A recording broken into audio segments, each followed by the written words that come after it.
हिमालय की तलहटी में फैले एक शांत और हरे भरे जंगल में जूजू नाम का एक नन्हा रेड पांडा रहता था। जूजू बहुत समझदार लेकिन थोड़ा अकेला था। वह दिन भर पेड़ों पर चढ़ता, फल इकट्ठा करता और रात को तारों की ओर देखकर सोचा करता, क्या किसी दिन उसे भी कोई सच्चा दोस्त मिलेगा।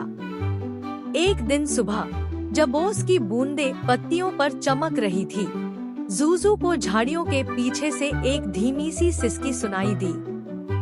वह धीरे धीरे झाड़ी के पास गया और देखा, एक नन्ही पीली चूजा कांपती हुई बैठी थी। उसके छोटे छोटे पंख भीग गए थे और आंखों में डर साफ दिख रहा था। तुम यहाँ अकेली क्यों हो? जूजू ने धीरे से पूछा। चूजा बोली, मैं अपनी मम्मी से बिछड़ गई हूँ और अब रास्ता नहीं मिल रहा। जूजू ने अपनी मुलायम पूंछ से उसे ढांप लिया और मुस्कुराकर कहा, अब से तुम अकेली नहीं हो, अब तुम मेरी दोस्त हो। उस दिन से जूजू और चूजा, जिसे अब वह प्यार से चिकी बुलाने लगा, सबसे अच्छे दोस्त बन गए। हर दिन वे साथ खेलते, हंसते और जंगल की सैर करते। जूजू चिकी को पेड़ों के बारे में बताता और चिकी उसे अपनी माँ की यादों के बारे में। चिकी अक्सर आसमान की ओर देखती और पूछती, जूजू, क्या मैं भी कभी उड़ पाऊंगी? जूजू हंसते हुए कहता, जरूर, मैं तुम्हें उड़ना सिखाऊंगा। इसके बाद दोनों की एक नई दिनचर्या बन गई, उड़ने की ट्रेनिंग। जूजू उसे ऊंचाई से कूदने की हिम्मत देता, अपने पंजों से सहारा देता और हर बार गिरने पर चिकी को हौसला देता।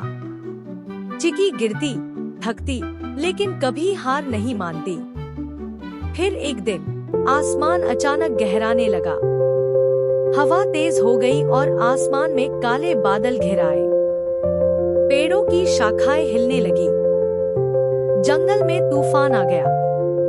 चिकी, चलो, हमें कहीं छिपना होगा, जूजू चिल्लाया। वे दोनों एक सुरक्षित जगह की तरफ भागे, लेकिन तभी एक भारी शाखा जमीन पर आ गिरी और जूजू और चिकी के बीच आ गई। जूजू, चिकी की आवाज आई, जो अब बहुत धीमी थी। जूजू ने घबराकर शाखा हटाई और देखा, चिकी जमीन पर पड़ी थी।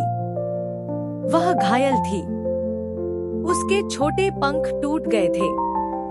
जूजू ने उसे अपनी बाहों में उठाया, उसका सिर सहलाया। चिकी, मेरी प्यारी दोस्त, उठो ना। चिकी ने मुस्कुराने की कोशिश की, मैं उड़ नहीं सकी, जूजू।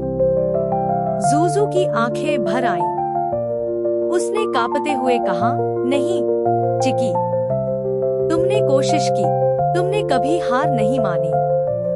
तुमने सबसे ऊंची उड़ान पहले ही भर ली है, अपने हौसले से। चिकी ने उसकी आंखों में देखा और धीरे से पूछा, जूजू, क्या मैं उड़ रही हूँ? जूजू ने उसका सिर अपने सीने से लगाकर कहा, हाँ चिकी, अब तुम उड़ रही हो, वहाँ जहाँ कोई दर्द नहीं, बस सुकून है। चिकी ने एक गहरी सांस ली और हमेशा के लिए सो गई। अगली सुबह जूजू जंगल की सबसे ऊंची शाखा पर बैठा था।